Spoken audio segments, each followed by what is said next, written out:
सर्व सुखाचे वाटप म्हणजे हे प्रतिज्ञोत्तर माझे उघडायचा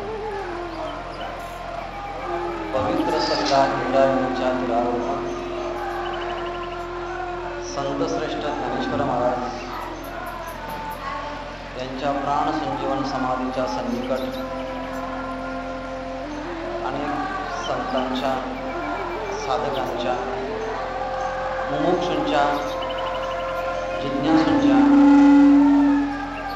आणि परमार्थ प्रेमी श्रोत्यांच्या समोर आपण ज्ञानेश्वरीच्या 9व्या अध्यायाचं चिंतन ज्ञानोबरायांच्या कृपेनं आरंभलेलं आहे. ह्या चिंतनामध्ये बोलणारे, बोलविणारे, ऐकणारे आणि ऐकविणारे हे सगळं ज्ञानेश्वर महाराज आहे. थोडक्यामध्ये ज्ञानेश्वर महाराजच वक्ता आणि श्रोता ह्या उभयतांच्या माध्यमातून आत्मसंवाद आपल्याशीच करत आहेत आणि आत्मसंवादाचे आपण केवळ पाईक आहोत असतो. गेल्या 2 दिवसापासून आपण ज्ञानेश्वरीच्या 9व्या अध्यायाला प्रारंभ केलेला आहे आणि 9व्या अध्यायाचं वर्णन ज्ञानेश्वर महाराज 10व्या अध्यायामध्ये करताना एक ओळी लिहितात की या 9व्या अध्यायाचं वर्णन करण्याकरता वेद देखील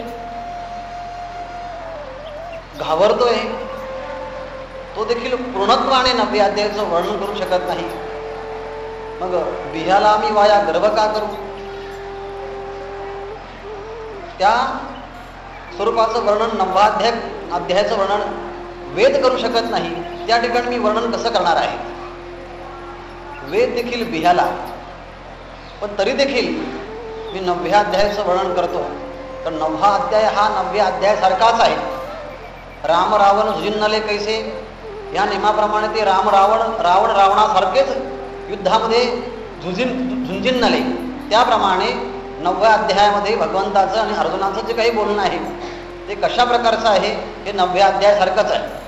म्हणजे 9व्या अध्यायामध्ये अध्यात्मशास्त्र, भगवंताचा ऐश्वर्य योग हा स्वतः भगवंतानेच आपल्या श्रीमुखानं सांगितलं असल्यामुळे या अध्यायाचं विशेष महत्व आहे. आणि हे अध्यात्मशास्त्र स्वतंत्र शास्त्र तर आहेच, पण हे अध्यात्मशास्त्र ऐकावं कसं हे सांगण्याकरता ज्ञानेश्वर महाराजांनी ऐकावं कसं याचं स्वतंत्र शास्त्र निर्माण केलेलं आहे. अध्यात्मशास्त्र तर आहे यामध्ये संशय नाही, पण अध्यात्मशास्त्र कसं ऐकावं, फक्त ऐकणं या संबंधामध्ये ज्ञानेश्वर महाराजांच्या प्रत्येक अध्यायाच्या प्रारंभाला, प्रत्येक अध्यायाच्या उपसंहारामध्ये स्वतंत्र शैली निर्माण केलेली आहे आणि त्याचा आपण विचार करत आहोत 2 दिवसापासून. कालपर्यंत आपण ह्या विषयाचा काही भाग पाहिला की ज्ञानेश्वर महाराजांनी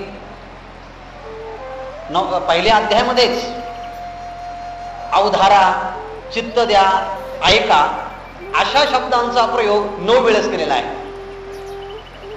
म्हणजे अगदी ओम नमोजी आद्या इथून सुरुवात करून धर्मक्षेत्रे कुरुक्षेत्रे समवेता युत्सवाहा इथपर्यंतच्या ज्या काही प्रास्ताविक ओव्या आहेत या प्रास्ताविक ओव्यामध्येच ऐका, अवधान द्या, अवधारा अशा शब्दांचा प्रयोग 9 वेळेस केलेला आहे. इतकंच नव्हे तर 9व्या अध्यायाची सुरुवात देखील आता अवधान तरी अवधान एकले दिजे मग सर्व सुखासी पात्र होईजे, हे प्रतिज्ञोत्तर माझे ओढ आहे का असा प्रारंभ करून 9व्या अध्यायाचा शेवट देखील अवधान या शब्दानेच केलेला आहे. हे प्रारंभ देखील अवधान या शब्दाने केलेला आहे, लक्ष द्या.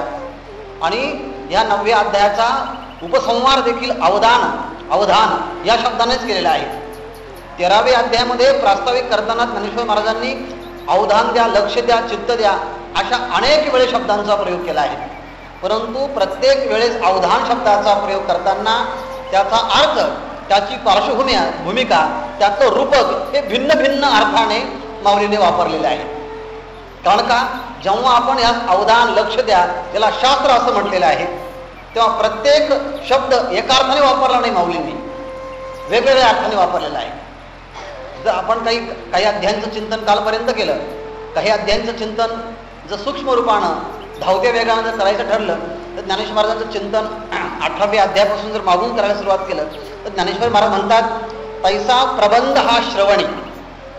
संपूर्ण ज्ञानेश्वरीला भावार्थ दीपिका असं कधी म्हटलेलं आहे, पण ज्ञानेश्वर महाराजांनी कधी कधी या ज्ञानेश्वरीला प्रबंध असं म्हटलं आहे. विशेष प्रकारे श्रीगुरूंच्या कृपेनं हा ग्रंथ एकत्रित बांधला गेला आहे. तैसा प्रबंध हा श्रवणी.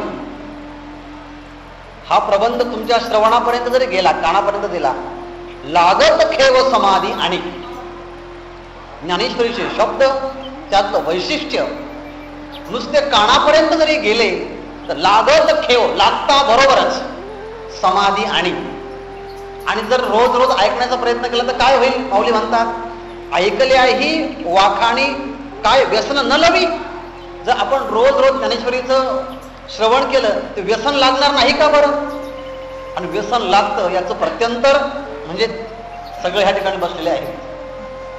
रोज रोज ज्ञानेश्वरी ऐकतो, रोज रोज त्याच ओव्या ते शब्द वेगवेगळ्या पद्धतीने ऐकतो, तरी देखील 4 वाजले की आळंदीच्या ह्या मंदिरामध्ये तेच श्रोते आहेत, कितीतरी वर्षांपासनं ते ज्ञानेश्वरी श्रवण करतायत, पण 4 वाजले की त्यांचे पाय बरोबरच मंदिरामध्ये येतात, त्या जागेवरती त्या ठिकाणी बसतात आणि ते श्रवण करतात. याला काय म्हणतात? ज्ञानेश्वरीचं नुसतं श्रवण जर केलं तर ज्ञानेश्वर महाराज म्हणतात ऐसे वाखलिये ऐकले आहे वाखाणी काय व्यसन न लवी. रोज रोज ज्ञानेश्वरीचं जर वाचन केलं, ऐकलं तर ज्ञानेश्वरीचं व्यसन लागतं. आणि व्यसन लागणं चांगलं पण आहे आणि वाईट पण आहे. जे व्यसनाधीन आहेत, ज्यांच्या जीवनामध्ये काम हा पुरुषार्थ आहे, त्यांना पण माऊलीने व्यसन असं म्हटलंय. त्या व्यसन काम क्रीडेची उभी आहे, ही आहे आवडी आणि लाजावी, व्यसन आणि सिनवी, ही तर उभी आहेच. पण या नास्तिक लोकांचं, कामी लोकांचं वर्णन करताना त्या व्यसन काम क्रीडेची असं एक वापरली आहे. आणि ह्या ठिकाणी अध्यात्मशास्त्रामध्ये श्रवण करताना, ज्ञानेश्वरीचं चिंतन करताना ज्ञानेश्वरीचं व्यसन लागलं पाहिजे. पण त्यांचं व्यसन जितकं तीव्रतेचं आहे तितकंच आमचं व्यसन देखील तीव्रतेचं असलं पाहिजे आहे. ऐकल्या ही वाखाणी काय व्यसन न लवी. व्यसन लागत नाही का? अहो पण त्यांचं व्यसन लागलं, त्यांना तोटा ऐकांना बंधनात जावं लागतं. आणि आम्ही ज्ञानेश्वरी जर ऐकली, श्रवण केली, आम्हाला बंधनात नाही, आम्हाला बंधनातून मुक्त होता येतं. काल आपण बोलता बोलता एक शब्द वापरला होता की ज्ञानेश्वरीचं नुसतं श्रवण केलं तर त्याचं मननामध्ये रूपांतर होतं, आणि मनन जर घडलं गेलं त्याचं निधिध्यासनामध्ये रूपांतर होतं. आणि निधिध्यासन घडलं गेलं तर पर्यायाने बसता बसता कोणतीही गोष्ट नाही, काही न करता केवळ ऐकताना आत्मसाक्षात्कारापर्यंत श्रोत्यांना ज्ञानेश्वर महाराज ज्ञानेश्वरीच्या रूपानं घेऊन जातात. एवढी कर्तुम अकर्तुम अन्यथा कर्तुम सामर्थ्य शक्ती ज्ञानेश्वर महाराजांच्या एका एका शब्दामध्ये आणि एका एका ओवीमध्ये आहे. असं कोणी सांगितलं? असं महाराजांनी सांगितलेलं आहे. पाठाची ती वाटी, श्लोक बदलावा गोठी, ब्रह्मतेची पुष्टी येईल अंगा. नुसतं ते कानापर्यंत शब्द जरी गेले तर ब्रह्मतेची पुष्टी अंगाला येते. आणि श्रवण, मनन, निधिध्यासन आणि आत्मसाक्षात्कार हा आयता बसल्या बसल्या प्राप्त होऊ शकतो. असं देखील ऐकण्याचं शास्त्र ज्ञानेश्वर महाराजांनी ज्ञानेश्वरीच्या रूपानं निर्माण केलं आहे. ज्ञानेश्वर महाराज म्हणतात तैसेनी ऐतेपणे. ऐतेपणे म्हणजे कोणतंही शरीराला, मनाला दुःख न देता, आपण काल आपण म्हटलीच ना, तैसा मनाचा मारू न करता, इंद्रिया दुःख न देता, येते मोक्ष असे ऐता श्रवणासी माझी. ऐता मोक्ष आहे, रेडीमेड मोक्ष. तुम्हाला काही बाकीचे जे काही अष्टांग योग आहेत ना, यम नियम आसन प्राणायाम प्रत्याहार धारणा ध्यान, या सगळ्या गोष्टी काही न करता केवळ ऐका रेडीमेड मोक्ष ज्ञानोबराय म्हणतात मी तुम्हाला देतो, पण फक्त माझं ऐका. तैसेनी ऐतेपणी, ऐतेपणी म्हणजे सहज. कवित्व आले जे उपणे, मनन निधध्यासन श्रवणे जिंकले आता. तुम्ही नुसतंच श्रवण केलं तर त्या शब्दाच्या मध्ये विशिष्ट सामर्थ्य शक्ती आहे, तुमच्या त्या अंतःकरणामध्ये शिरतील. भिद्यते हृदय ग्रंथी छिद्यन्ते सर्व संशया क्षीयन्ते चास्य कर्माणि तस्मिन् दृष्टे परावरे. अंतःकरणातले जेवढे संशय आहेत ना, जेवढ्या वासना आहेत ना, वासना आणि संशय छेद मुलापासून दूरीकरण करण्याचं सामर्थ्य या शब्दांच्या मध्ये आहे. त्यामुळे शब्द कानावरती नुसते जरी पडले तर ते शब्द तुम्हाला मनन करायला भाग पाडतील. अहो, पिक्चरच्या थिएटरमध्ये गेल्यानंतर ज्याला काही गाणं येत नाही तो देखील गुणगुणायला लागतो. सामान्य माणसाने निर्माण केलेलं गाणं संगीताच्या माध्यमात तिथं गेलं की तो गुणगुणायला लागतो. ज्ञानेश्वर महाराज म्हणतात, हे शब्द तर माझे सत्यवादाचे तप वाचे केले बहुत कल्प, ते फळाचे महाद्वीप पातले प्रभू. मी एक एक शब्द निर्माण करण्याकरता एका मिनिटात नाही केला, याकरता अनंत जन्माचे मी तप केले आहे. माझे सत्यवादाचे तप एक जन्म नाही, वाचे केले बहुत कल्प, ते फळाचे महाद्वीप पातले प्रभू. आणि मग त्या शब्दांच्या मध्ये किती कर्तुम अकर्तुम अन्यथा कर्तुम सामर्थ्य शक्ती असेल. तुम्ही जरी नाही म्हटलं पण कानावर शब्द जर पडले ना, ते श्रवणातले शब्द तुम्हाला मननामध्ये नक्कीच प्रवृत्त करतील. एक दिवसाला नाही, महिन्याने नाही, वर्षाने करतील. कदाचित ते 10 वर्षाने करतील, पण नक्कीच एक शब्द जर ऐकला ज्ञानेश्वरीचा, ती शब्द तुम्हाला मननामध्ये पुन्हा पुन्हा पुन्हा पुन्हा ते मनन करण्याकरता ती होई भाग पडेल. श्रवण घडलं, मनन घडलं, आणि मग एकदा की एखाद्या विषयाचं मनन घडलं की वृत्ती विषयाच्या होण्याच्या ऐवजी ती वृत्ती अखंडाकार होते, ती वृत्ती आत्माकार होते. अखंडाकार होणं आणि आत्माकार होणं यालाच शास्त्रीय भाषेमध्ये, वेदांताच्या भाषेमध्ये निधिध्यासन असं म्हटलं आहे. ज्ञानेश्वर महाराज म्हणतात, मनन निधिध्यासन श्रवणे जिंकले आता. ह्या मिनिटाला, हिअर अँड नाऊ, येथे आणि आत्ताच. श्रवण, मनन आणि निधिध्यासन म्हणजे ऐकता ऐकता मोक्ष. ज्ञानेश्वर महाराजांच्या ह्या वाङ्मयाची विशेषता आहे.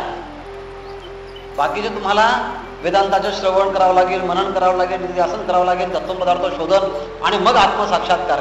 ज्ञानेश्वर महाराज म्हणतात, माझं जर शुद्ध मनाने आले ना तरी देखील समाधी आहे, पण दुष्ट मनाने जरी आले, खेचराची या मना आणि सात्विकाचा पाणा. श्रवणा सवे सुमना समाधी जोडे. खेचराची या मना, अरे भूत पिशाच होऊन त्या बुद्धीचे होऊन जरी आलात तरी सात्विकता निर्माण होईल, अशा ह्या माझ्या शब्दामध्ये ताकद आहे. खेचराची या मना आणि सात्विकाचा पाणा. आणि जर मन सात्विक असेल तर श्रवणा सवे सुमना समाधी जोडे. जर चांगल्या मनाचे असेल तर ऐकता ऐकता समाधी लागेल, एवढं सामर्थ्य आहे. म्हणून अवधान ऐकले त्याचे. तरी अवधान ऐकले त्याचे कारण का? श्रवणा सवे सुमना समाधी जोडे तैसा वागविलास विस्तारू, गीतार्थेसी विश्वभरू आनंदाचे अवारू मांडू जगा. सगळ्या जगामध्ये आनंदाचा हा विस्तार करण्यासाठी हा सगळा प्रकार केलेला आहे. एवढेच नव्हे, ज्ञानेश्वर महाराज या शास्त्रामध्ये सांगतात, हे स्वानंद भोगाची सेल. पुढे काय? भलती असे देईल सर्वेंद्रिया पोषविल, काय सर्वेंद्रिया पोषविल श्रवणा करवी. ज्ञानेश्वर महाराज म्हणतात, आमचा कोणताही अधिकार नसतो, तुमचा काही हरकत नाही, पण ही स्वानंद भोगाची सेल, आत्मानंदाचं जे काही खाऊ आहे ना, आत्मसाक्षात्काराचा जो आनंद आहे, तो आनंद तुम्हाला सगळ्यांना मी वाटणार आहे. अमृत अनुभवाच्या शेवटच्या प्रकरणामध्ये देखील हाच संपूर्ण विश्व अनुभव अमृत येणे सनुभोगीचे सणे विश्वाचेणे, संपूर्ण विश्वानं आत्मानंदाच्या सणामध्ये समाविष्ट व्हावं याकरता मी अमृत अनुभव लिहिला आहे. आणि या ठिकाणी माऊली असं म्हणतात, हे स्वानंद भोगाची सेल अहो कोणाकरता आहे? भलती अशी देईल. कोणी पण असू द्या तुम्ही, नर नारी बाळा, कोणी पण असू द्या, यारे यारे लहान थोर याती भलती नारी नर, किंवा 9व्या अध्यायाच्या शेवटच्या श्लोकामध्ये आहे ना, अपिच सुदराचार होयते मामनन्य बाब साधुरेव समंतव्य सम्यक व्यवसितो हिसा. काही लोकांचं असं म्हणणं आहे, आता आम्ही खूप पापी आहेत, आम्ही आतापर्यंत काहीच केलं नाही आणि आता उरलेल्या आयुष्यामध्ये करून तरी काय होणार आहे आमचं. बऱ्याच लोकांचं म्हणणं असतं, तुमचं ठीक आहे, पहिल्यापासून तुम्ही माळा घातली आहे, नामचिंतन करता, तुमचं बरोबर आहे, पण आम्ही शेवट आतापर्यंत कधी केलंच नाही, मग आता करून तर काय उपयोग आहे. भगवंत म्हणतात नाही, पाप्यातला पापी जरी असला सम्यक व्यवस्थितो हिसा, साधुरेव समंतव्य, तो साधूच आहे. कितीही दिवस लोखंड लोखंड म्हणून राहिलं, पण एक दिवस परिसाचा स्पर्श झाल्यानंतर काय फरक पडत नाही. मी आता जरी झाला ना स्पर्श तरी सोनाच आहे.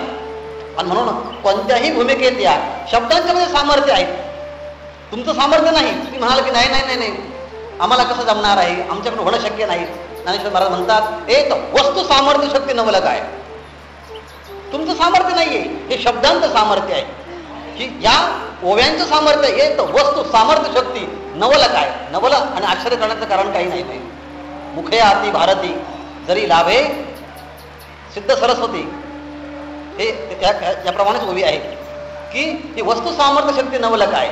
जया ते कामधेनु माये तयासे अप्राप्य काही आहे, हे वस्तू सामर्थ्य शक्ती नवलक आहे. आणि म्हणून कोणीही कशाही पद्धतीने आलं, कोणत्याही अधिकारात जरी नसेल, पण आमच्या ज्ञानोबरायांची ज्ञानेश्वरी जरी ऐकली तरी सुद्धा भलती असे जेईल श्रवणेंद्रिया पोषविल श्रवणा करवी, आधीच हो का दुराचारी, तो उत्तमची अवधारी. महापुरामध्ये तो बुडाला आहे, पण न बुडता तो निघाला. त्यामुळे त्याचं बुडणं हे वावगं ठरलं आहे. त्यामुळे आतापर्यंत जीवनामध्ये कितीकच चुका झाल्या असेल ना, पण इथून पुढे घडणार नाही. आतापर्यंत घडले आहेत, पण इथून पुढे घडणार नाही असा निश्चय करून जर ह्या ज्ञानेश्वरीच्या श्रवणाकरता जर बसला, तर कोणी का असे ना सर्व इंद्रिया पोषविल श्रवणा करवी. केवळ ऐकण्यामुळे सर्व इंद्रियाच्या मध्ये एक प्रकारची पुष्टी येईल.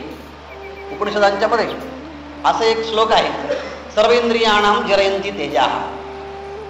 विषयांचा उपभोग घेतला सर्व इंद्रियाची शक्ती क्षीण होते. आणि ज्ञानोबाराय असं म्हणतात, जर श्रवण इंद्रियाने ऐकलं तर सर्व इंद्रिय पुष्ट होतील.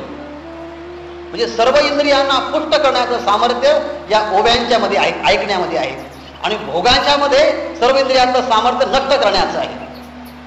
म्हणजे नुसतं बसलं तरी डोळ्यात सामर्थ्य येतं, कानात सामर्थ्य येतं, वाचेत सामर्थ्य येतं. अहो तो म्हणेल ते तर आहे महाबोध. एवढंच नाही, तयाचे विसाट शब्द सुखे म्हणू येती वेद सदैव सच्चिदानंद का न व्हावे, एवढं सामर्थ्य त्या शब्दांचं येतं. आणि म्हणून ज्ञानेश्वरीचं नुसतं वाचन जरी केलं, पुन्हा पुन्हा श्रवण मनन केलं, तर त्याच्यामध्ये एक प्रकारची वाचाशक्ती येते, वाक्शक्ती येते. तो म्हणेल ते तर आहे महाबोध. तो म्हटलं याचं कल्याण व्हावं तरी कल्याण. कल्याण म्हणणार नाही ज्ञानेश्वरीचा भक्त कोणी, परंतु असं म्हणेल की या सगळ्यांचं कल्याण व्हावं, तरी देखील त्या शब्दाच्या मध्ये, त्या ऐकण्याच्या मध्ये एवढं सामर्थ्य शक्ती येतं. अहो नुसते डोळे झाकून जरी ठेवले तरी सामर्थ्य येतं. वाचा सिद्धी पावाल अज्ञापकही व्हाल.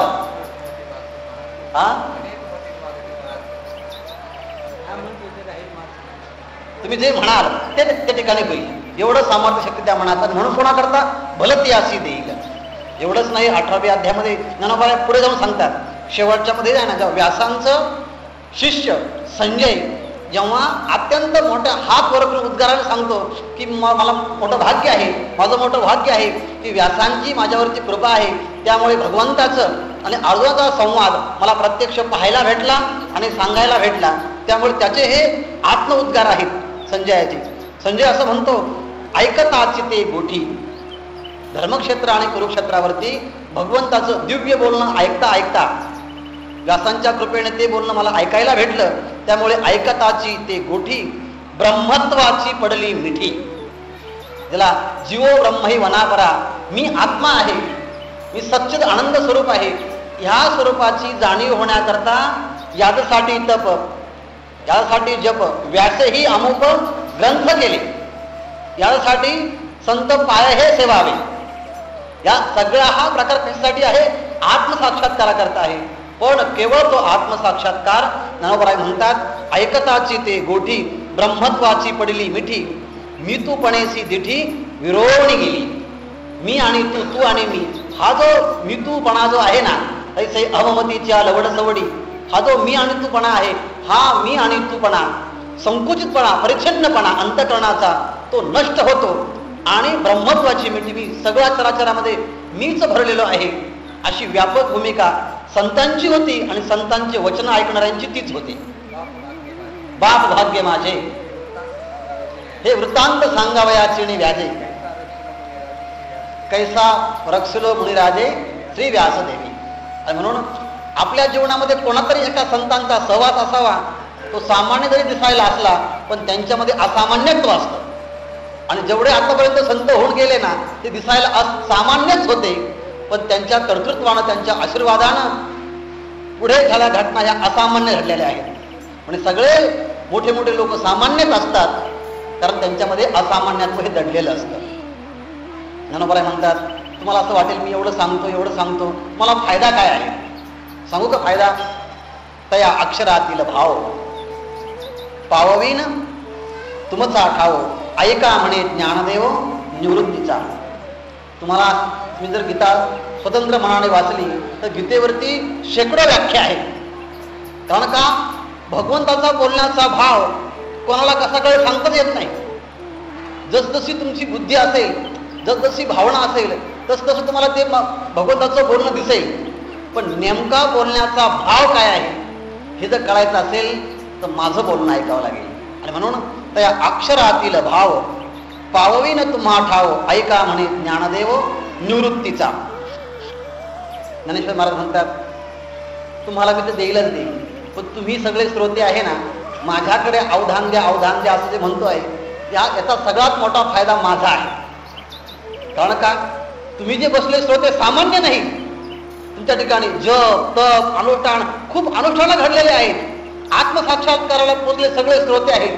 परंतु काय आत्मसंवाद, एक लीला, तत्चिंतनम तत्कथनम या भूमिकेने एकत्र बसतात. पण तुमचं नुसतं माझ्याकडे पाहणं, तुमचं माझ्याकडे लक्ष देणं, हे करणं म्हणजे प्रत्यक्ष तुमच्या सगळ्या श्रोत्यांचा आशीर्वाद माझ्या डोक्यावरती होण्यासारखं आहे. ज्ञानोबा म्हणतात, म्हणून निज अवधान, मी तुम्हाला म्हटलो ना, अवधान द्या, लक्ष द्या, मग ओळगे पसाय दान. म्हणून निज अवधान मत ओळगे पसाय दान, जिजोजी समर्थ होईन ज्ञानदेव म्हणे. मी समर्थ होईल सांगण्याकरता ज्ञानेश्वरी. कारण का वक्ता तो वक्तानो हे श्रोते नवीन या नव्याध्यामध्ये येणार आहे. म्हणून चंद्रकांत द्रवता किरे होई परी हतवटी चंद्रिकी आहे. म्हणून वक्ता तो वक्तानो हे श्रोते विन. आणि म्हणून वक्त्याने आपल्याकडे पाहणं, लक्ष देऊ, याचा अर्थ आहे त्याच्या मनामध्ये असलेले जे विचार, त्याने केलेलं श्रवण मनन विध्यासन, त्याला झालेला तत्व साक्षात्कार, ते आपल्याकडे लक्ष दिल्यानंतर त्याचं लक्ष आपल्याकडे येतं आणि आपल्या अंतःकरणामध्ये तसे भाव स्फुरतात. म्हणून परदेशामध्ये एक कन्फ्युशियस असा फिलॉसॉफर होऊन गेलेला आहे. कन्फ्युशियस त्यानं असं म्हटलेलं आहे की जेव्हा तुम्ही तुमच्यापेक्षा श्रेष्ठ पुरुषांच्या सान्निध्यामध्ये जाता, तो इंग्लिशमध्ये असं म्हणतो, you have to withdraw yourself from the world. तुम्ही जेव्हा श्रेष्ठ पुरुषांच्या जवळ जाता तेव्हा तुमचे विचार थांबवा. मी जे 10 प्रकार सांगणार आहे ना, स्टॉप थिंकिंग, त्यामध्ये हा एक प्रकार आहे. तुम्ही जाताना कोणाच्या समोर प्रवचनाला, कीर्तनाला, दर्शनाला, त्या काळामध्ये तुम्ही विचार करणं थांबवा, तुम्ही बोलणं थांबवा आणि त्या माणसाकडे सहज पाहत राहा. त्या महापुरुषाकडे तुम्ही त्याकडे जर पाहत राहिला ना, त्याचे विचार संक्रमण तुमच्या अंतःकरणामध्ये होते आणि त्याने न बोलताही तुमच्या अंतःकरणाचे सगळे प्रश्न निघून जातील. म्हणून आत्मसाक्षात्कारी पुरुषांचं जीवन जर पाहिलं, रमण महर्षींचं असेल दक्षिणेमध्ये, इकडं साईबाबांचं असेल, गजानन महाराजांचं असेल, इकडं साताऱ्याला ते सगळं संतांचं होऊन गेलं. काय साताऱ्याचे गोंदवलेकर महाराजांचं असेल, ते जास्त बोलले नाही, पण त्यांच्या सानिध्यामध्ये जे कोणी भक्त आले, ते भक्त नुसतं त्यांच्याकडे बसल्यानंतर सुद्धा त्यांच्या जीवनातले सगळे संशय निघून गेले. मग तो त्यामध्ये अनेक पंडित आहेत, अनेक शास्त्री आहेत, अनेक आचार्य आहेत. का? आत्मसाक्षात्कारी पुरुषांच्या जवळ गेल्यानंतर फक्त त्यांच्याकडे नुसतं तरी पाहिलं, त्यांच्या हा डोळ्यामध्ये एक असं सामर्थ्य शक्ती असते. माऊली म्हणतात, जयाचे अपांग पाते बंध मोक्षपणे आते, भेटे जाणते या जाणते दयापाशी. अमृत अनुभवाची बोली आहे. श्रेष्ठ पुरुषांच्या जवळ जाऊन गप्प बसावं, नुसतं पाहत राहावं. म्हणून बरेच आपण समाजाजवळ गेल्यानंतर फक्त समाधीकडे बघतो आपण. ज्ञानोबा समाधीतनं पाहत आहे, त्यामुळे त्यांचं पाहणं आमच्या अंतःकरणातले सगळे संशय निरासन करणारे आहेत. म्हणून बरेच इथं साधक वारकरी मंदिराच्या ह्या बाजूला त्या बाजूला कुठेतरी शांत बसलेले असतात. त्यांच्या सानिध्यामध्ये येऊन नुसतं शांत बसणं, त्यांच्या त्यांच्या ठिकाणचे जे व्हायब्रेशन आहेत, जे विचार संक्रमण जे आहेत, ते आपल्या अंतःकरणातल्या बऱ्याच वासना, बरेच संशय, बऱ्याच निगेटिव्ह टेंडन्सी, नकारात्मक भूमिका याचं त्या निरासन करत असतात. म्हणून त्यांच्या जवळ नुसतं ऐका. त्या अक्षरात म्हणून विज अवधान म्हणजे देज ओळगे पसाय जाण दिजोची समर्थ होईन ज्ञानदेव म्हणे. तुम्ही नुसतं माझ्याकडे जरी पाहिलं तर मी समर्थ होईल. तुम्ही संत माझी आकडा दिठीचा कराल बहुडा तरी तुम्हा माने एवढा होईन मी. काजे दिठीवा तुमचा वरुषे. मग सगळं रिद्धिसिद्धी पिके. आणखी हा एक भाव आहे. आणि दुसरा आहे, ज्ञानेश्वर महाराज म्हणतात, मी ज्ञानेश्वरी जे लिहितोय ना, सांगतोय ना, हे ज्ञानेश्वरी म्हणजे ज्ञानेश्वरी नाही, प्रत्येक ओवीच्या माध्यमातून मी माझ्या गुरूंची पूजा करतोय. माझ्या गुरूंची पूजा आहे. आणि माझे जे शब्द जे आहेत ना, त्या सगळ्या महापूजाच्या अभिषेकाचे तुम्ही सर्व अनुयायी आहात. ज्ञानेश्वर महाराज म्हणतात, आता विश्वात्मकू माझा स्वामी निवृत्ती राजा, आता अवधारो वाक्य पूजा ज्ञानदेव म्हणे. मी जी ओव्या करतोय ना, ही नुसत्या ओव्या नाही, माझ्या गुरूंची केलेली ही एक प्रकारची पूजा आहे. म्हणून तुम्हाला मी ऐका असं म्हणतो ना, ऐका असं म्हणतो. मग मी जी पूजा करतो माझ्या गुरुदेवांची, त्या गुरुदेवांच्या पूजेमध्ये तुम्हाला सगळ्यांना सामावून घेतो. आणि मी जर जसं उद्धारून गेलो, तीच अनुभूती तुमच्या जीवनामध्ये देखील येण्याची शक्यता आहे. म्हणून ज्ञानदेव म्हणे, तरलो आता उद्धरलो गुरुकृपे. कारण का, माझ्या जीवनामध्ये हेच केलं आहे. मी मला जे काही येतं त्याच्या माध्यमातून मी गुरूंची पूजा केली. तरी अवधारो वाक्य पूजा ज्ञानदेव म्हणे. दुसरं असं आहे, ते आपल्या गुरूंच्याकडे पाहतात आणि हास्यस्मित होतात. ज्ञानोबा आहे. आणि गुरूंच्याकडे पाहत असताना सांगितलं, गुरु निवृत्तीनाथ महाराज, तुमची माझ्यावरती किती कृपा आहे. तुम्ही मला जे बोलायला लावलं ना, जे सारस्वत माझ्या मुखात निघतं ना, हे सारस्वत इथं झाड जे आहे हे कोणी लावलंय? तुम्हीच लावलं आहे. आणि माणसं झाड लावतात आणि जर त्याला पाणी नाही घातलं तर ते वाळून जाण्याची शक्यता असते. जर झाड लावलं, त्याला जर पाणी नाही घातलं तर त्याला पुढे फळही नाही, फुलंही नाही आणि काहीच नाही. आणि म्हणून ज्ञानोबा म्हणतात, तुम्हाला मी अवधान हा शब्द जो आहे वेगळ्या अर्थाने वापरतो या ठिकाणी. ते असं म्हणतात, हे सारस्वताचे गोड तुम्हीच लाविले जी झाड, तरी आता अवधान, तुमचं जे अवधान जे म्हटलं तुम्हाला, कारण काय आहे, मी जे बोलतोय ज्ञानेश्वरी सांगतो आहे, हे जे बोलणं जे आहे ना, हे सरस्वतीचं झाड तुम्ही लावलं आहे. तुम्ही माझ्यावर कोणती कृपा केली, निवृत्तीने तत्वता सांगितले, ज्ञानगूढ गम्य ज्ञानदेवा लादले, आणि निवृत्तीने दिले माझे हाती. माझ्या हातामध्ये, माझ्या या चिंतनामध्ये तुम्ही हे सगळं जे सांगितले आहे ना, ते माझं काही नाही, हे सगळं तुमचंच आहे. म्हणून अवधाना अमृत वाढ सोपान किजे. त्यामुळे असं म्हणतात, ते तुम्ही हे जे लावलेलं झाड आहे त्या झाडाला पाणी घालणं म्हणजे तुमचं काय लक्ष देणं आहे. आणि मग जर तुम्ही माझ्याकडे अवधान दिलं, मग हे रसभाव फुली फुलेल, नानार्थ फळ भार फळा येईल, तुमचे नि धर्म होईल सकळ जगा. तुम्ही जर माझ्याकडे लक्ष दिलं तर सगळ्या जगाकडे लक्ष देण्याचं काम माझं आहे. तुम्ही काय काळजी करता? फक्त तुम्ही एकदा माझं म्हणा. तुम्ही एकदा मला माझं म्हटलं ना, सगळ्या जगाला मी माझं म्हणतो आणि सांगेल, आता विश्वात्मके देवे तेणे वाक्यज्ञ तोषावे तोषोडे मध्ये द्यावी पसायदान. आणि म्हणेल, जे खळांची व्यंकटी सांडो तया सत्कर्मी रती वाढो भूता परस्परी पडो मैत्र जीवांचे. फक्त एकच करा तुम्ही. मग माझ्याकडे ते फक्त पहा. मी तुम्ही माझ्याकडे जर पाहिलं तर हे झाड आहे ना, रसभाव फुली फुलेल, नवरस भरवी सागरू, उचित रत्नाचे अगरू, भावार्थाचे गिरीवरू निपजवी माय, साहित्य सोनी याची आखाणी, उघडवी दिसेची एक शोणी, विवेक वल्लीची लावणी, होदे सैंग संवाद फळ निदाने, प्रमेयाची उद्याने, लावी महणे गहणे, निरंतर पाखंडाचे धरकुटे, मोडी वागवाद अवाटे, उतरकांची दृष्टी सावधे दृष्टी सावजे करी. श्रीकृष्ण गुणी माते सर्वत्र करी सरते, राणवे बैसवी श्रोते श्रवणाची या. ही सगळ्या श्रोत्यांना ही ब्रह्म योग्यतेच्या राशीवर बसवणार आहेत. ह्याकरता एकच काम करा, माझ्याकडे तुम्ही पहा, मग नानार्थ फळभार फळा येईल आणि तुमचे धर्म होईल सकळ जगा. संपूर्ण जगाला तुमच्या कृपेनं हा धर्म होईल. ह्याकरता ज्ञानोबराय 18व्या अध्याय म्हणजे पहिल्या अध्यायापासून तर 18व्या अध्यायापर्यंत ऐका ऐका ऐका ऐका सांगण्याचं कारण एक आहे, त्यांच्यामध्ये खूप मोठं सामर्थ्य शक्ती आहे.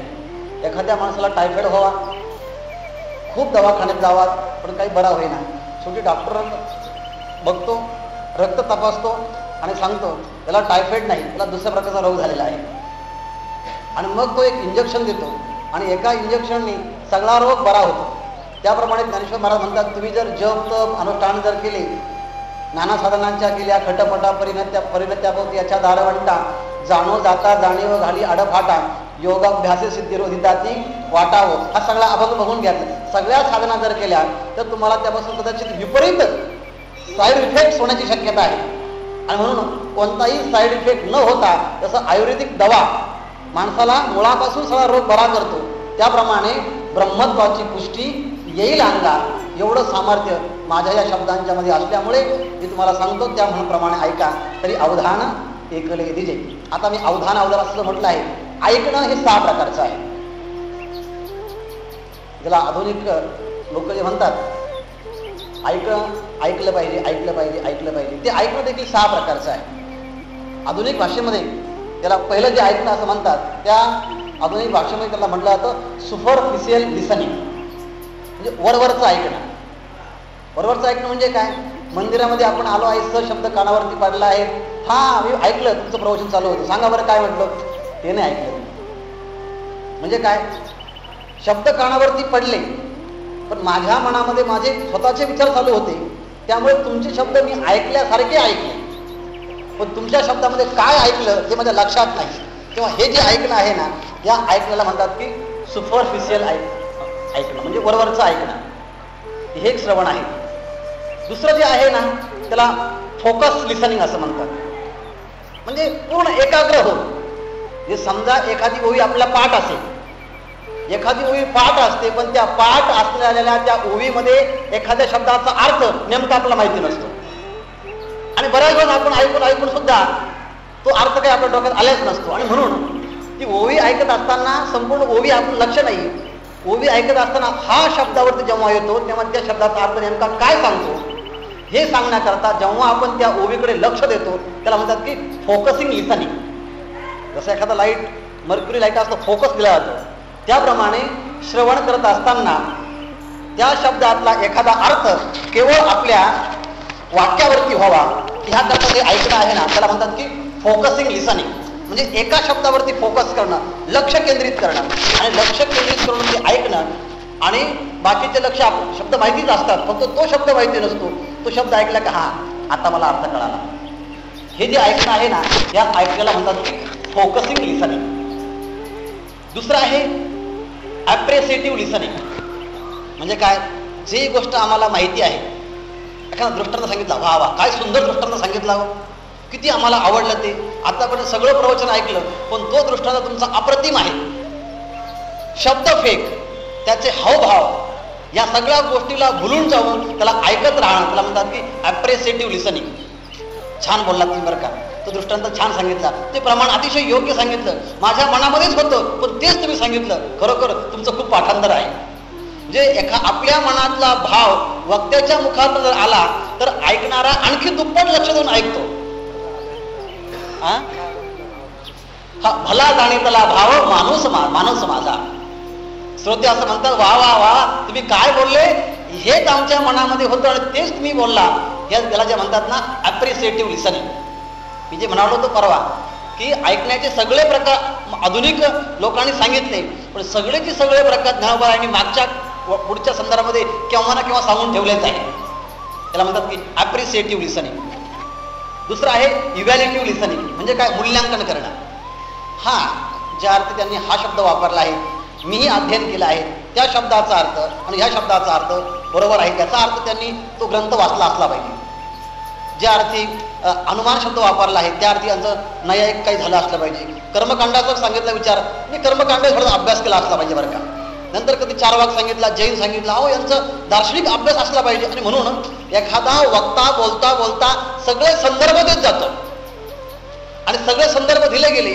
कोणी कर्मकांड असेल त्यांना वाटलं बा आपला विषय चाललेला आहे, कोणी धर्मशास्त्र असेल त्यांना वाटलं हा आपला विषय आहे, कोणी स्वयंपाक करणाऱ्या गृहिणी असेल आणि बोलता बोलता त्या विषयी सांगितलं असेल यांना स्वयंपाकाचं पण माहिती आहे, वक्तृत्व असेल त्यांना ते पण माहिती आहे. म्हणजे वेगवेगळ्या श्रोत्यांना वेगवेगळ्या त्यांच्या आवडीचा विषय जेव्हा वक्त्याच्या मुखातनं ऐकायला मिळतो तेव्हा त्यांचं जे बोलणं होतं ना त्याला इव्हॅल्युएटिव्ह लिसनिंग असं म्हणतात.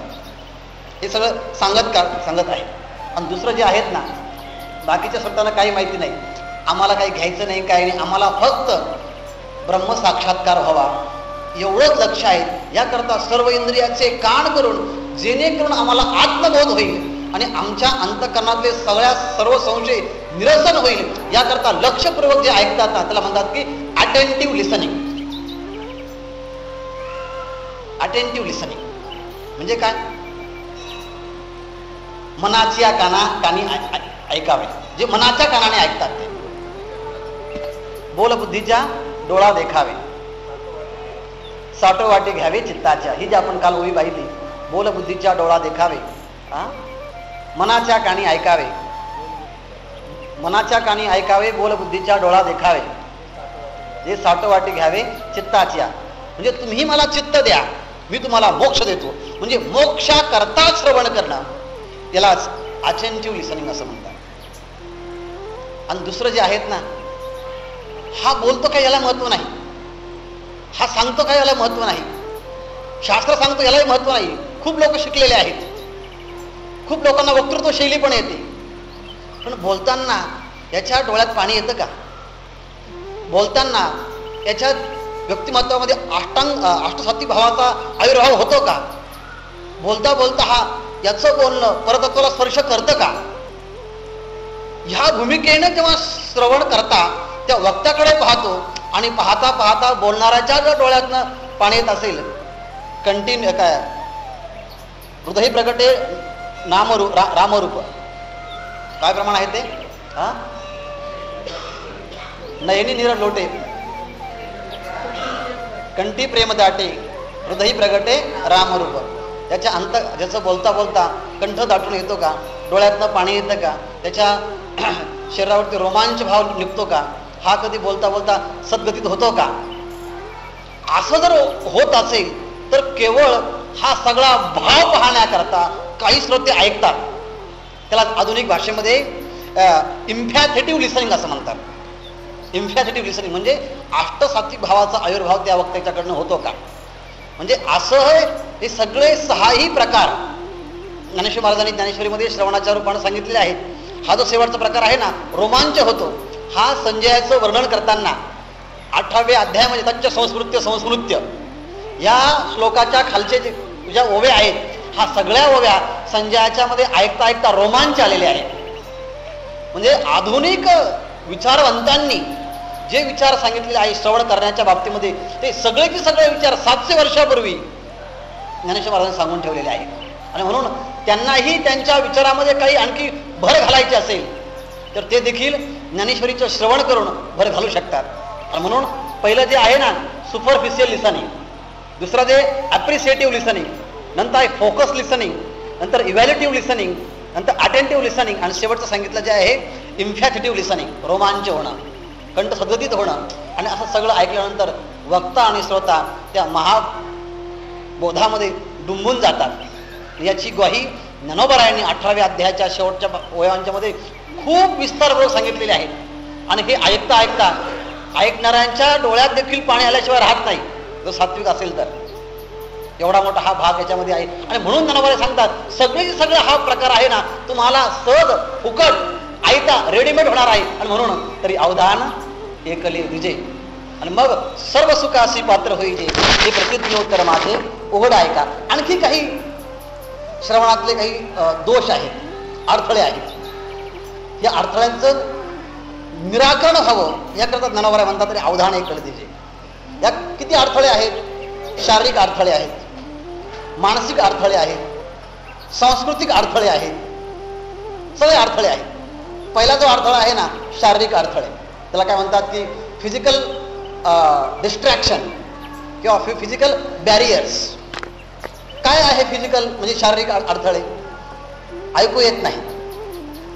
समजा तुम्ही सगळं श्रवणाला बसला आहात आणि आपण रोज ज्ञानेश्वरीचं या ठिकाणी चिंतन करतो, पण या ठिकाणी पुष्कळ श्रोते आले, त्यांनी पुंडलिक वरद हरी विठ्ठल सुरू केलं की बरेच शब्द आपल्या कानाच्या बाहेर निघून जातात. त्याला म्हणतात की फिजिकल म्हणजे शारीरिक अडथळे. दुसरं जे आहे, काही माणसांना बराच इकडचा पाय उचलून तिकडा पाय टाक, हा पाय टाक, तेवढ्या कालावधीमध्ये एखादा शब्द निघून जातो, त्यालाही फिजिकल अडथळा असं म्हणतात.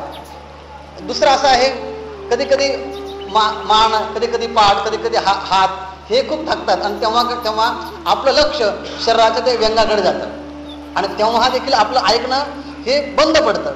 म्हणजे हे सगळं जे काही ऐकण्याचे दोष आहे ना, त्याला म्हणतात की फिजिकल बॅरियर्स. म्हणजे शरीरातले जे काही अडथळे ऐकण्यामधला हा दोष आहे. आणि म्हणून ऐकताना पुष्कळ झोप घेऊन यावी, पुष्कळ विश्रांती करून यावी आणि अतिशय ताजंतवानं होऊन जर ऐकलं तर अडथळातला जो श्रवणाचा जो अडथळा आहे ना, हा येत नाही.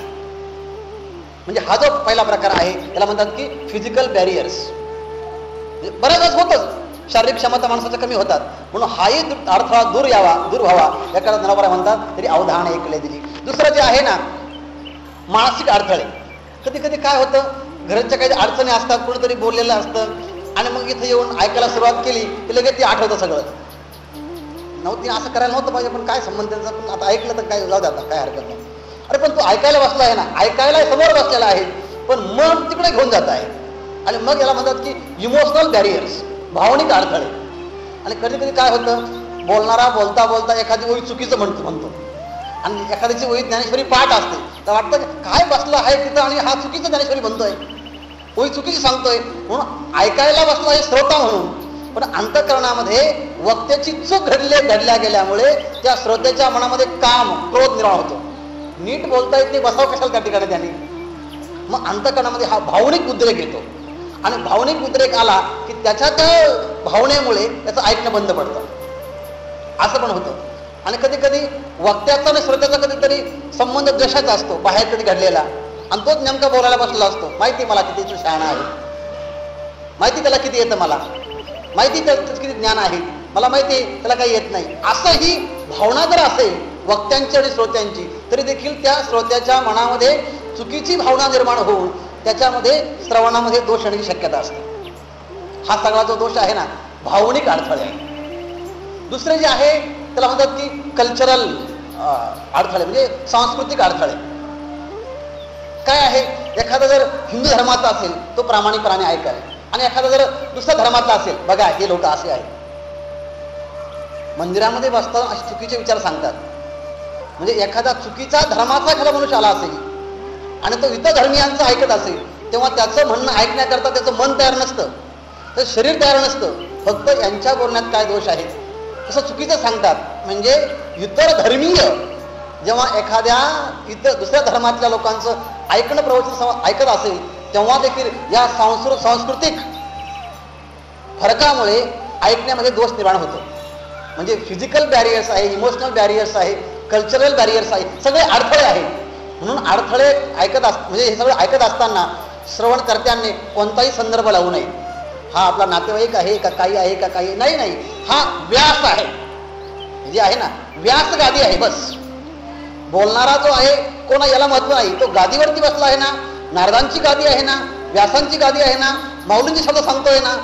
आम्ही ऐकत असताना त्या व्यक्तीकडे पाहत नाही, आम्ही ऐकत असताना त्याच्या मुखातनं बोलविता धनी वेगळाची, तो त्याच्या मुखातनं जो बोलविणार आहे ना त्याचं बोलणं ऐकतो. ह्या भूमिकेने जर पाहिलं तर मग आपल्यामध्ये जे काही फिजिकल, इमोशनल, सायकोलॉजिकल आणि कल्चरल हे जे काही अडथळे आहेत, त्या कोणत्याही प्रकारचे अडथळे आमच्या जीवनामध्ये येत नाही. आणि म्हणून आपण मन मोकळेपणाने ऐकतो. नंतर कधी कधी काय जातीचा अडथळा येतो, मी ह्या जातीचा आहे, होतं असं बऱ्याच वेळेस. जे उच्चभ्रू जीवन जगणारे आहेत त्यांच्यामध्ये असं होतं. जरी ज्ञानेश्वरीचं चिंतन करताना हा भाग गौण असला, पण तरी देखील हे अडथळे येतातच. आणि म्हणून श्रवण करताना कोणताही संदर्भ न ठेवता आम्ही जे बोलणं ऐकतो हे बोलवितात आणि वेगळाची असं म्हणताना नवराय बोलवून घेतात, तुकोबराय बोलवून घेतात, भगवंत बोलवून घेतो असं बोलवतात. आणि ज्ञानेश्वर महाराजांनी हे सांगितलं आहे, आता देईज अवधान तुम्ही बोलविल्या मी बोलेन, जैसे सूत्राधीन दारुयंत्र, जैसे चष्टाधीन काय उभी आहे ती, आता देईज अवधान तुम्ही बोलविल्या मी बोलेन. मी जे बोलतो आहे ना, माझं बोलणं नाही, हे बोलणं तुमचंच बोलणं आहे. कारण का, त्या साई खडियाचे जे काही बावले आहेत त्या बावल्या नाचतात, त्या नाचणं जे आहे ते बावल्यांचं नाही म्हटले. जी कला, ते जे हात फिरवतो, बोटं फिरवतो, ह्या बोटं फिरवण्याची ती कला आहे.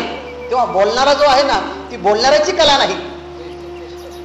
जैसे चष्टसूत्राधीन दारुयंत्र आता देई जो अवधान तुम्ही बोलविल्या मी बोलेन, जैसे चष्टसूत्राधीन दारुयंत्र. हे दारुयंत्र जैसं हात बोटं हलवणाऱ्याच्या अधीन असतं, त्याप्रमाणे माझं जे बोलणं आहे ना, माऊली म्हणतात माझं नाही बरं का, हे बोलणं माझं नाही. त्या वक्त्याने म्हणावं हे बोलणं माझं नाही. आणि म्हणून बोलता बोलविणारा, ऐकता ऐकवणारा हे सगळं सर्वस्व माऊलीच आहे.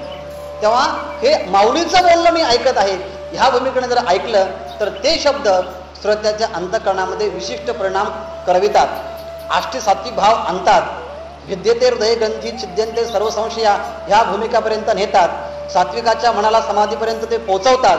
एवढं कर्तुम अकर्तुम अन्यथा कर्तुम सामर्थ्य शक्ती ज्ञानोबरायांची असल्यामुळे ज्ञानोबराय मुळातच सरळ अंतःकरण सांगतात.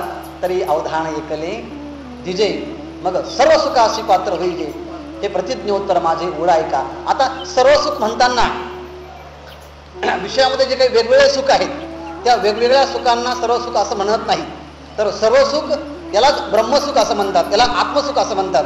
ज्ञानोबरायांचा हरिपाठ जर पाहिला तर शेवटचा अभंग आहे, सर्व सुख गोडी साई शास्त्र निवडी रिकामा अर्धघडी राहू नको. सर्व सुख गोडी, सर्व सुख म्हणजे या ठिकाणी ब्रह्मसुख, आत्मसुख, परमात्म्याचं सुख, जे ब्रह्मात्म ऐक्याचं सुख जे आहे ना, या सुखालाच काय म्हटलं आहे, ब्रह्मसुख म्हटलं आहे. आणि ब्रह्मसुखाचा स्पर्श झाल्याशिवाय व्यवहारातल्या कोणत्याही सुखाचा आनंद माणसाला घेता येत नाही, हा सिद्धांत आहे. जसं व्यवहारामध्ये पाण्यामध्ये साखर पडल्याशिवाय चहा गोड होत नाही. आपण म्हणतो ना, काय चहा सुंदर झाला, काय चहा गोड झाला. अरे चहा गोड नाही, त्या पाण्याला साखरेचा स्पर्श झाला आणि साखरेच्या स्पर्शाने स्पर्शित होऊन तो चहा गोड झाला आहे. स्वतंत्र चहामध्ये सामर्थ्य नाही गोडीचं सामर्थ्य कशामध्ये आहे, साखरेमध्ये आहे. साखरेचा संबंध त्या पाण्याशी आल्यामुळे चहा गोड झाला. त्याप्रमाणे या सगळ्या विषयांचा संबंध हा आत्म्याशी संबंधित झाल्यामुळे या सगळ्या सुखाला काय म्हटलेलं आहे, ब्रह्मसुख म्हटले आहे. म्हणून पंचदशीमध्ये विषय आनंद, योगानंद, ब्रह्मानंद या सगळ्याला आनंद म्हटलेला आहे. पण हा सगळा आनंद कसा आहे, आत्म्याच्या सुखाने तो सुखरूप झालेला आहे तो आनंद. आणि म्हणून जेव्हा जेव्हा आम्ही विषयाचा आनंद घेतो तेव्हा तेव्हा तो आनंद विषयाचा नसतो, तो आनंद आत्म्याचाच असतो, असं आत्मसाक्षात्कारी पुरुषांनी अनेक ग्रंथांच्या मध्ये सांगितलेले आहे. आणि हा विशेष विचार विद्यारण्य स्वामींनी पंचदशीचे जे काही शेवटचे प्रकरण जे आहे ना, योगानंद, विषयानंद, आत्मानंद, या सगळ्या प्रकरणांच्या मध्ये खूप खूप सखोल पद्धतीने सांगितलेलं आहे. याकरता ज्याने या पंचदशीचं शेवटचं चिंतन ज्यांचं घडलं असेल, त्यांना हा विषय ज्यांना आकलन झाला असेल, त्यांना या शब्दाचा अर्थ कळेल.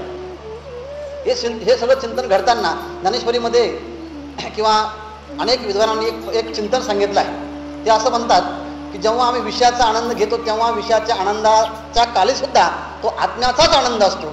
हे सांगत असताना ते प्रक्रिया सांगतात, जेव्हा आम्हाला एखाद्या विषयाची इच्छा होते, अनुकूल विषयाची इच्छा होते, आम्हाला अमुक अमुक पदार्थ खायचा आहे अशी इच्छा झाली की मन चंचल होतं आणि तोच विषय जर कोणी आणून दिला, अनुकूल विषयाची जेव्हा प्राप्ती होते तेव्हा इच्छेची निवृत्ती होते.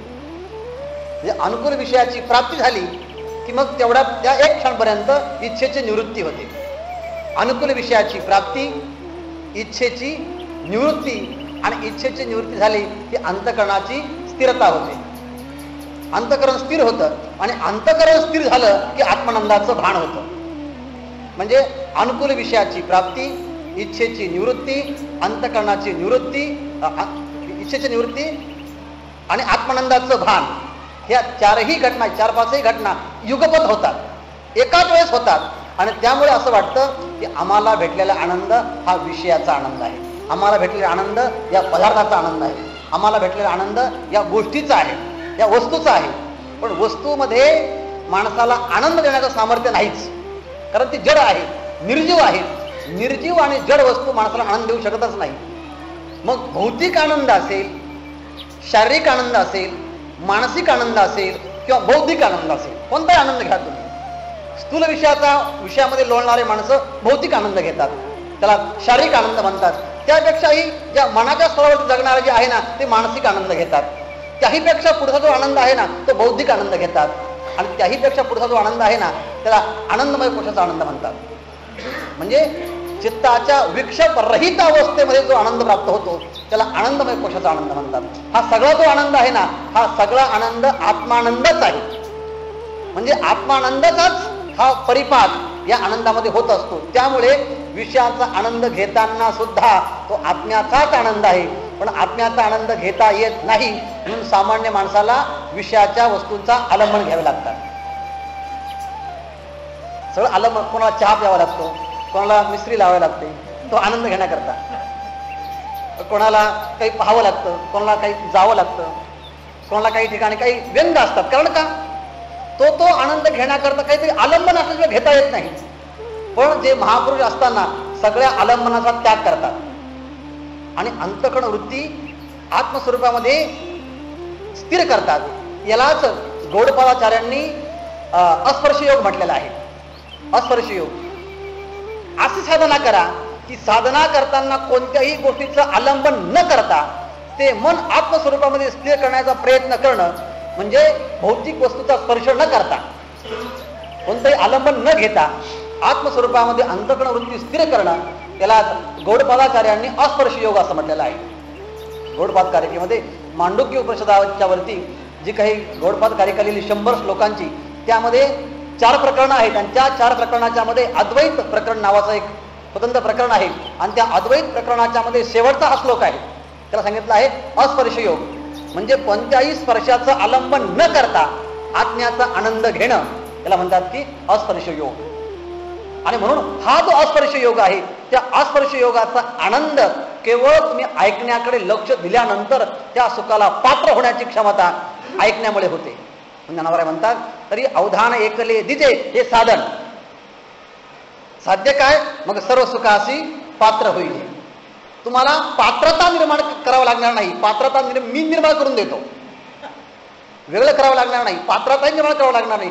वेदांत शास्त्राकडे जर गेलं ते म्हणतात करा तुम्ही विवेक, वैराग्य, समाधी षटक आणि मुमुक्षुत्व या सगळ्या साधनांनी संपन्न व्हा आणि मग श्रवण करा, मग मनन करा, मग तिथे ध्यासन करा. ज्ञानोबा म्हणतात नाही, सर्व सुखाशी पात्र होईल. या सगळ्या घटनेची पात्रता मी तुमच्याकडे करून घेणार आहे. मग एक काय करा, आम्ही काय करा, तुम्ही काहीच करू नका, एकच करा. तरी अवधान एकले दिजे मग सर्व सुखाशी पात्र होईल. हे साध्य साधन काय, तरी अवधान एकले दिजे. अहो हे बोलणं वरवरचं नाही, हे प्रतिज्ञोत्तर माझे ओढ ऐका. व्यवहारातले माणसं देखील प्रतिज्ञा करतात. ज्ञानोबा म्हणतात माझे सत्यवादाचे तप वाचे केले बहुत कल्प. एवढं मोठं तपश्चर्या करून त्यांनी केलेली ही प्रतिज्ञा आहे. आणि म्हणून असं म्हणू नाही मला समजत नाही, मला कळत नाही, मी कशाला वाचू. अरे तुला काय गरज आहे, तू फक्त वाच. त्या शब्दांच्या मध्येच वस्तू सामर्थ्य शक्ती आहे. ती पात्रताही निर्माण करतील, विकारही घालवतील आणि आत्मसाक्षात्कारापर्यंत घेऊनही जातील. माऊलींनी आपल्या जीवनामध्ये हेच करावा, हीच तर त्यांच्याजवळ प्रार्थना आहे. कुंडली वरदारी श्री ज्ञानदेव